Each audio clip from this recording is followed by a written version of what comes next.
যে বাড়ি ঘন ঘন যান সে বাড়ি তেমন কিছু নেন না। হ্যাঁ যুবক, বিয়ে শাদী করছো যারা যারা করবা, শ্বশুর বাড়ি বেড়ানোর সুন্নত ছিঁড়ে দেই। ডেলি যাবা না, সপ্তাহেও যাবা না, মাসেও যাবা না। বেশি ঘন ঘন গেলেই ভালো খাবার পাবা না, লাস্টে আলু ভর্তাও পাবা না। বছরে 1 থেকে 2 বার যাবা, যাবার মতো যাবা, বেটা মানুষের মতো যাবা। ভ্যান ভরিয়া, পিক আপের পাশা ভরিয়া কাঁঠাল, আম, তারপরে বড় বড় মাছ, আমাল ভোগ, রাজভোগ, রসগোল্লা 20 কেজি 50 কেজি নিয়ে যাবা, যাইয়ে ঢেলে দিবা। সাউরি খুশিতে দেখবা তোমার জন্য গরু জবই দিয়ে ছেড়ে দিয়েছে। কয় ও বলি কার কেউ নাই, খালি আমার শ্বশুর শাউরি, কার জন্য নেব? শ্বশুর শাউরি কোনো সময় খাবে না। জামাইরা এভাবে গেলে শ্বশুর শাউরির কলিজা বড় হয়, পাড়া ভরে বিতরণ করে আর গর্ব করে, আমার জামাই আসছে, আমার জামাই আসবে। পাড়ার সব বিটির অপেক্ষা করে এই জরিনের মার জামাই কবে আসবে। জরিনের মার জামাই, নিজের জামাই আসার কথা কয় না, জরিনের মার জামাই কবে আসবে, সেই জন্য দোয়া করে, জানো টের পাও। আর ডেলি ডেলি যাবা, আলু ভর্তাও দেয় না। আমার রানবেন না, রান বানি ভান্তা ভাত রয়েছে। জন্মের সত্যি কথা কইছি, শিখে নাই ওই কথা নেই। কথা শ্বশুর বাড়ি যাবা, ভালো কিছু নিয়ে যাবা, বছরে একবার। আমি যাই শ্বশুর বাড়ি, বছরে একবার যাই। 20,000 টাকা খরচ আবার শ্বশুর বাড়ি যাতে। সারা পাড়া, হ্যাঁ অবশ্যই, মোটে মানে কি, পাড়ার সবাই অপেক্ষা করে যে অমুকের মার জামাই আসবে। যাও শ্বশুর বাড়ি যাওয়ার সময় সেভাবে যাবা। আল্লাহর বাড়ি গেছে নবী, আল্লাহ পাক জিজ্ঞেস করছে, দোস্ত দুনিয়া থেকে কি নিয়ে এসছো? খালি হাতে আইছো না মিষ্টি একটা কিছু আনছো? আল্লাহ পাকের সামনে নবী পাক যায় বইসা, তাহিয়াতু লিল্লাহি ওয়াস সালাওয়াতু ওয়াত তাইয়্যিবাত, মিষ্টির ব্যাগ খুলে দিয়েছে, গাড়ির ডালা খুলে দিয়ে কয় তাহিয়াতু লিল্লাহি ওয়াস সালাওয়াতু ওয়াত তাইয়্যিবাত। আল্লাহ সব পবিত্রতা তোমার, যত জানি ইবাদত, মালি ইবাদত, দৈহিক ইবাদত, মানসিক ইবাদত, যত ইবাদত, যত পবিত্রতা আমার দ্বারা বর্ণনা করা সম্ভব, সব তোমার জন্য নিয়ে আসছি। দুনিয়ার কেউ কিছু পাবে না, সব পাইবা তুমি। ইবাদত পাবে কে? জিকির পাবে কে? শুকর পাবে কে? ইবাদত বন্দেগী পাবে কে? সব কিছু পাবে আমার আল্লাহ। সমস্ত পবিত্রতা একমাত্র কার জন্য? ফুলের মতো পবিত্র, বরঞ্চ ফুলের চাইতে কোটি কোটি গুণ পবিত্র কে? আমার আপনার নেতার চরিত্র তো ফুলের মতো পবিত্র। হ্যাঁ, শুধু একটু বিড়ি খায়, এতে কি হবে? একটু গাঁজা খায়, একটু এবা খায়, ফাঁক পাইলে একটু জিনা করে, ওতে কি হবে? আর একটু টনমন মারে, ও ভাত খান, কাঁচামরিচ দিয়ে কেন খান? শুধু পান্তা ভাত লবণ দিয়ে মজা লাগে না, একটু ঝাল গালে লাগলে ভালো লাগে। তো কাঁচামরিচ এক কামড়েই তো জাল লেগে গেছে, কান শিরে লাল হয়ে গেছে।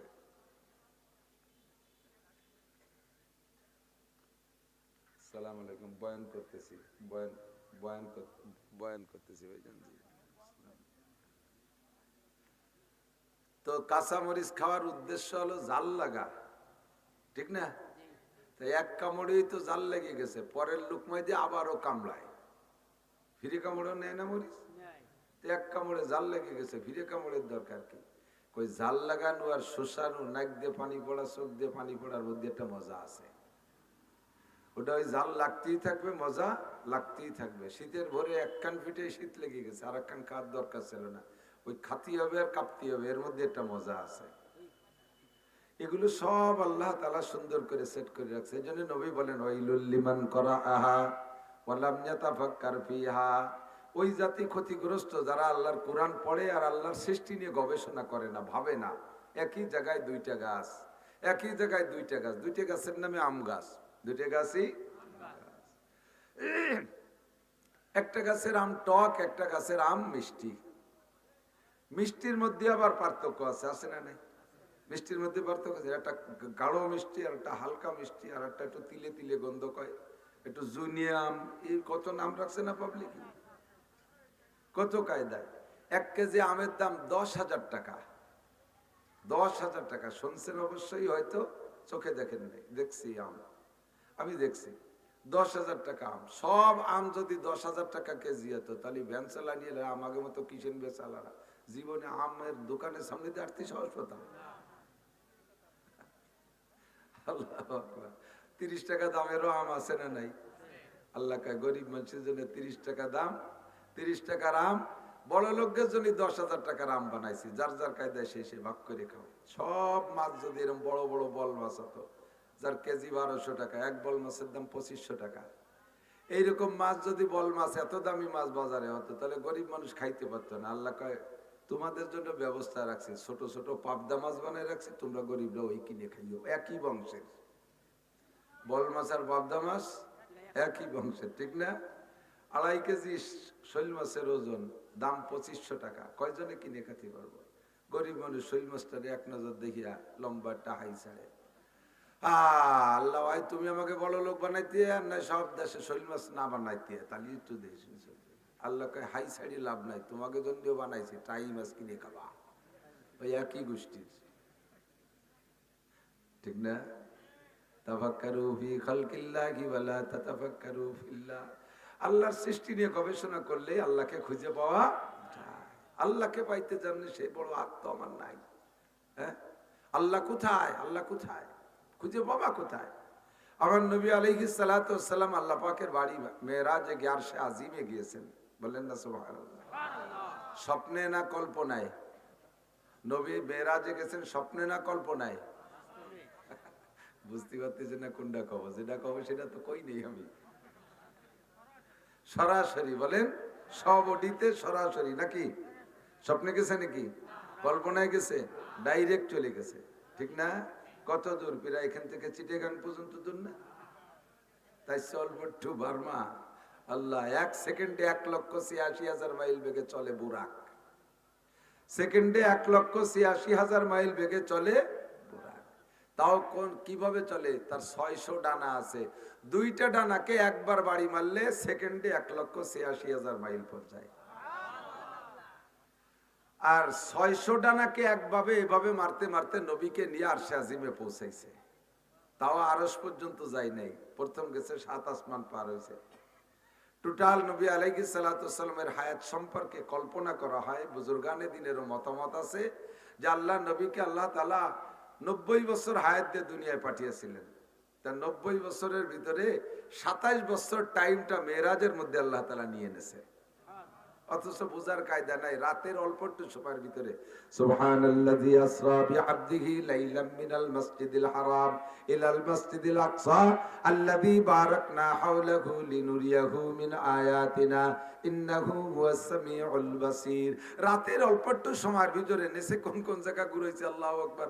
প্রথম নেছে মক্কা থেকে বাইতুল মুকাদ্দাস, যেই বাইতুল মুকাদ্দাস নিয়ে গঞ্জাম চলতেছে, ওই মসজিদের ইমাম আমাদের নবী, কন্যা সুবহানাল্লাহ। বাইতুল মুকাদ্দাস কাবা ঘরেরও ইমাম, কিন্তু কাবা ঘরের ভিতরে যাই ইমামতি করে নাই, কাবার বাইরে দাঁড়াইয়া সামনে নিয়ে ইমামতি করছে। আর বাইতুল মুকাদ্দাসের মেহরাবের মধ্যে দাঁড়াই ইমামতি করছেন। মুসল্লি কারা? আমলিগ বিএনপি এরা না? ওই রাত্রে হুজুরের মুসল্লি কারা ছিল? আমলিগ বিএনপি আমাকে বাংলাদেশেরই তো ছিল বেশিরভাগ, সব নবী রসুল আর ফেরেশতারা, কন্যা সুবহানাল্লাহ। নবীদের ইমাম আর ফেরেশতাদের ইমাম কি আমার মতো কাঠমুল্লা? যেরকম ইমামের দরকার সেই রকম ইমাম, সাইয়্যিদুল আম্বিয়া ওয়াল মুরসালিন, ইমামুল আম্বিয়া ওয়াল মুরসালিন ওয়াল মালাকুত, সমস্ত নবী রাসূল ফেরেশতাদের ইমাম, কোন সুবহানাল্লাহ। ওখানে নিয়েছেন, ইমামতি করেছেন। আল্লাহ কথায় এসে যায় বলা লাগে, জায়গা মতো চলে যাব ইনশাআল্লাহ। বুরাক নিয়ে গেছে জিবরিল আলাইহিস সালাম, বুরাকে করে হুজুরকে নিয়ে গেছে। স্বাভাবিকভাবে উটের পিঠে গেলে বা ঘোড়ার পিঠে গেলে মক্কা থেকে বাইতুল মুকাদ্দাস যাইতে লাগে 1 মাস পায়ে হেঁটে। সেই 1 মাসের পথ হুজুর চলে গেছেন ওই রাত্রেই। যার পর এখন বুরাকটারে কোন জায়গা রাখবে? হুজুরকে মসজিদে ঢুকাই দিয়ে জিবরাইল বাইরে। বুরাক তো জান্নাতি বুরাক, যে বুরাক হুজুরকে পিঠে উঠাবেন বিদায় বহুত তামান্না করেছেন। হুজুরকে পিঠে পাইয়া খুশিতে বাগবাগ এবং অঙ্গীকার করাইছে যে আমি দুনিয়া আপনাকে বহন করেছি, জান্নাতে গেলে আপনার জন্য হাজারো বুরাক আসবে, সেদিন আমাকে বাদ দিয়ে অন্য কোনো বুরাক নিতে পারবেন না। বলেন তাহলে আমি পিঠে উঠাবো। হুজুরকে স্বীকার করাইছে, জি বুরাক তুই জান্নাতে আমার বুরাক। সে বুরাককে হুজুরকে ফেলাই থুইয়ে আগান্তি বাগান্তি ফলাই বেড়াবে নাকি? তো হুজুর আলাইহিস সালামকে মসজিদে ঢুকাই দিয়া সে বুরাকটারে জিবরিল আলাইহিস সালাম বাইরে বাঁধতেছেন। একটা এরকম পাথর, এরকম খুঁটির মধ্যে একটা পাথর উঠে গেছে, সেই পাথরটার এই গলা বরাবর আঙ্গুল দিয়ে খুসা মারছে জিবরাইল, আঙ্গুলি ফুটো হয়ে গেছে, ছিদ্র হয়ে গেছে, ওর মধ্যে রশি ঢুকাই দিয়ে বুরাক ওই জায়গা বাঁধছে। তো জিবরাইল এর কারণে একটু পিছিয়ে পড়ে গেছে, হুজুর সামনে চলে গেছে। হুজুর বলেন, জিবরাইল একসাথে আসলাম, তা তুমি আমার পাশে রয়ে গেলি কে? কয় যে হুজুর ওই বুরাকটারে বান্ধিতে আসলাম। বুরাকটারে বান্ধা লাগে, ও বুরাক দিয়ে কি আগ্রহ করে আমারে আনলো, তোর কি বাইরে শাড়ি দিয়ে আসলে দৌড়ে চলে যাবে নাকি কোনো দিক, ওর আমার বান্ধা লাগবে কেন? কয় যে হুজুর না, ও বুরাক যাবে না, কিন্তু বুরাক বান্ধার মধ্যে দেয় টোটাল আপনার সফরটার নাম শিক্ষা সফর, এর মধ্যে আপনাকে আরেকটা জিনিস শিখাবো বিদায় বুরাকটারে বাঁধছি। কি সেটা? আপনার উম্মতকে বলে দেবেন এই বুরাক এটা তো চলে যাবে না, পালানো বুরাক না, তারপর আমি সে বুরাকরে কেন বানলাম উম্মতকে শিখিয়ে দেবেন। মসজিদে যখন নামাজ পড়তে যাবা তখন তোমার বাইসাইকেল খানকে লক করা ছাড়া, তালা দিয়া ছাড়া যে কোনো জায়গায় ফেলাই তুই মসজিদে যাইও না। মোটর সাইকেল খানরে বাইরি গাড় লক না করে কমপক্ষে মসজিদে যাবা না। তালি বাংলাদেশে আল্লাহর ফজলে চোরের অভাব নাই, নামাজের মধ্যে দুই ঠাঙের তল দেশে সাইকেলের দিক চাইয়ে থাকবে না। ব্যাগডারে বাইরে যে কোনো জায়গায় ভেলাই দিয়ে তাড়াতাড়ি মসজিদে যাবা না। সর্বনিম্ন 1 দিরহাম, 1 দিরহাম যার দাম, 1 দিরহামের দাম 125 টাকা, বাংলাদেশি টাকা 125 টাকা, সেই সময় দিরহাম হিসাব করলে পাওয়া যায়। তো 1 দিরহাম পরিমাণ মাল, 1 দিরহাম 125 টাকা পরিমাণ মাল দামও যদি মাল হয়, ওই মালকে সংরক্ষণ না করে জামাত 1 রিকাত ছুটে যায় যাবে, 2 রিকাত ছুটে যায় যাবে, তবুও মাল সংরক্ষণ না করে মসজিদে যাবা না। কি হবে? ওই নামাজের মধ্যে মালের চিন্তে তোমার সুরক্ষিরাত ভুলে যাবা, শেষ বইটাকে সালাম ফিরতে দেরি হয়ে যাবে, আত্মায়ত চলে যাবে আলহামদুলিল্লাহ সুরের মধ্যে, আত্মায়তুলিল্লাহি রাব্বিল আলামিন আর রহমানির রহিম মালিকি ইয়াউমিদ্দিন, গয়ল খালি ওই সেই ব্যাগের চিন্তেই নামাজের সুরো আত্মায়ত ফাতিহার মধ্যে ডুবে চলে যাবে। কথা কন না কেন? তো বুরাক জান্নাতি বুরাক পলায় যাবে না, তারে পর্যন্ত বাঁধে রেখে আছে। আর বাংলাদেশি মোটরসাইকেল কোন জায়গা যাতে কোন জায়গা যায়, ঠিক আছে, এই জন্য সুন্দর করে যত্ন সহকারে রেখে আসবা। নবী পাক ইমামতি করলেন, ওখান থেকে রওনা দিলেন উপরের দিকে। কথা না বলি, ভদ্র যারা তারা কথা বলবে না, যারা অভদ্র তারা যত পারো বলবো, ইনশাআল্লাহ বলবে না, কারণ অভদ্র কেউ হতে চায় না। সেখান থেকে রওনা দিলেন। এবার নবী পাককে নিয়ে যাইতে যাইতে 7 আসমান পার হইলেন। 7 আসমান পার হয়ে এই জমিন থেকে প্রথম আসমান যত দূর, খেয়াল করতেছেন নাকি? জমিন থেকে প্রথম আসমান কত দূর? মুখস্থ একটা কথা আছে, 500 বছরের পথ, এটা তো জানা আছে, তো কতিকায় বাড়তিছে না, কত বছর? কত বছর? জমিন থেকে প্রথম আসমানের দূরত্ব 500 বছর, কিন্তু যানবাহনের নাম কই নেই। 500 বছর না সাইকেলের 500 বছর, না নসিমনের 500 বছর, না অটো বাইকের 500 বছর, তা কইছে নাকি? কোন যানবাহনের নাম বলে নাই। দুনিয়ায় সর্বদ্রুতগামী যানবাহন যেটা হবে, সেই যানবাহনের 500 বছরের পথ। বর্তমানে রকেট সবচাইতে দ্রুতগামী, 1 ঘন্টায় 32,000 কিলোমিটার যায়। এই রকেট 500 বছরে একটানা চলতে পারবে? ওর তেলে কুলোবে? ওর পাইলট যাবে কোন জায়গায়? রাস্তা খাবে কবে কোন জায়গা? ও বাঁচবে নি কি অতদিন? গতি হিসাব করলে সবচেয়ে দ্রুতগামী যানবাহন 500 বছরে যত পথ যাইতে পারে, জমিন থেকে প্রথম আসমানের দূরত্ব অত দূর। এবার প্রথম আসমানটার থিকনেস পুরু কতটুক? জমিন থেকে প্রথম আসমান যতটুক, প্রথম আসমানের পুরু অতটুক। ওই আসমান আর এই ফাঁকা দুইটা মিলে যতটুক, 2 আসমানের মাঝখানে ফাঁকা অতটুক। ওই ফাঁকার এই ফাঁকার আসমান মিলে যতটুক, দ্বিতীয় আসমান মোটা অতটুক। এই সাইডে মিলে যতটুক, পরের ফাঁকা অতটুক। 5টা মিলে যতটুক, পরের আসমান অতটুক। এমন করে গুণ হইতে হইতে কত হইছে চিন্তা করতে পারেন। এই সম্পূর্ণ রাস্তাটা অতিক্রম করেছেন আমার নবী এক রাত্রি। জিব্রাইলকে আমি নবীকে নিয়ে আল্লাহর কাছে যাইতে রওনা দিয়া, ওই রাত্রে আমার 2টা ডানারে ব্যবহার করি নাই, আমার 600 ডানা ব্যবহার করছি। 2 ডানায় যদি এক বাড়িতে 1 সেকেন্ডে 1,86,000 মাইল পথ যায়, তাহলে 4 ডানায় তার ডবল যায় না বেশি যায়? এটা তো গতানুগতিক কইছেন, একটু হিসেব করে কলি বোঝা যাবে। যারা মোটর সাইকেল চালাইতে জানেন তারা কন 1 গিয়ার দিলে যতটুক জোরে চলে, 2 গিয়ারে কি তার ডবল না বেশি? 3 গিয়ারে কি 3 গুণ না তার চেয়ে বেশি? 4 গিয়ারে 4 গুণ না তার চেয়ে বেশি? গিয়ার 5টা মারিয়ে দিলি তারপরে গুণাগুনি নাই, খালি মুড়াবেন আর চলতে জালে থাকে। 2 ডানায় যদি 1,86,000 মাইল যায় সেকেন্ডে, 600 ডানায় তার চেয়ে হাজার হাজার গুণ বেশি গেছে। এমন ভাবে যাইতে যাইতে যাইতে যাইতে 7 আসমান পার করে যতটুক, জমিন থেকে 7 আসমানের শেষ যতটুক, ওই জায়গার থেকে বাইতুল মামুর ফেরেশতাদের মসজিদ আরো অত দূর। কত দূর না, প্রায় বোয়ালমারি হবে না? এখান থেকে নিয়ে সিদরাতুল মুনতাহা যত দূর, ওই জায়গা কি বলা হয় বাইতুল মামুর ফেরেশতাদের মসজিদ যত দূর, ওখান থেকে সিদরাতুল মুনতাহা সীমান্তের কুল গাছ, ওই জায়গায় একটা বড়ই গাছ আছে, একটা কুল গাছ আছে, তার পাতা হলো হাতির কানের মতো, ওই কোয়ালিটির, এক একটা পাতা এত বড়, একটা পাতারে যদি দুনিয়ায় নিয়ে এভাবে টান করে দেয়া হতো সাধুয়ার মতো, সারা দুনিয়ার সব মানুষ ওই গাছের একটা পাতার নিচে দাঁড়াইতে পারত। এত বড় পাতা, তার ফলও আছে। অসামারুহা কালকুলাল।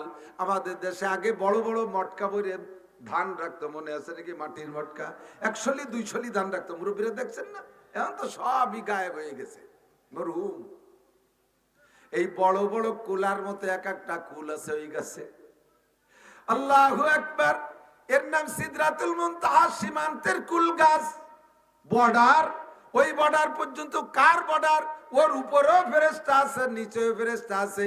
উপরে যারা আছে তারা ওই গাছের নিচে আসতে পারবে না, নিচে যারা থাকে তারা ওই গাছের উপরে যাইতে পারবে না। জিব্রাইল পর্যন্ত নিয়ে নবী পাককে বুরাকের থেকে নামায় দিয়েছে। এই বুরাক হলো সিদরাতুল মুনতাহার নিচের বংশধর, ও যেতে পারবে না উপরে। এবার হুজুর বলতেছে, জিব্রাইল কত দূর আসলাম? কয় হুজুর প্রায় চলে আসছি। কয় চলো যাই সামনে। জিব্রাইল কয় আগার এক সারে মু এবার তার পরাম হুরুগে তাজাল্লি বসুজাত পরাম। আমি যদি এর উপরে এক চুল পরিমাণ উড়ি, আমার 600 ডানা আল্লাহ নূরের তাজাল্লিতে এক্ষুনি পুড়িয়ে ছাই হইয়া যাবে, আর উঠার কায়দা নাই। জিব্রাইল তাহলে এখন আমি যাব কি করে? বুরাকরে কও আমারে নিয়ে যাক। কয় বুরাকের অভাবের খবর তারাই উপরে উঠার। তাহলে ও পাশে আর কত দূর আছে? কি আইটি চলে যেতে পারবো নাকি? কয় না হুজুর, বেশি দূর নাই, তবে যতটুক আসছে আর মাত্র এতটুক আছে, যতটুক আসছে আর যাবো কিসে? কয় যানবাহন উপর থেকে আসবে।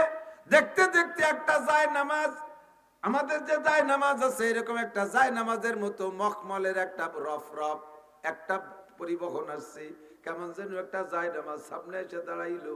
হুজুর বললেন, জিবরিল বললেন, ইজলিস আলা হাযা, এইটার উপরে বসেন। কয় মাসমুহু, ওর নাম কি? কয় ইসমুহু রফ রফ। ওর গতি কেমন? কয় বুরাকের চাইতে 100 গুণ বেশি চলবে। ওইটা চলতে থাকবে, আপনাকে নিয়ে যাবে, আমার যাওয়া লাগবে না, যাওয়া সম্ভব না। আমার নবী চলে গেলেন আল্লাহ পাক রব্বুল আলামিনের বাড়ি।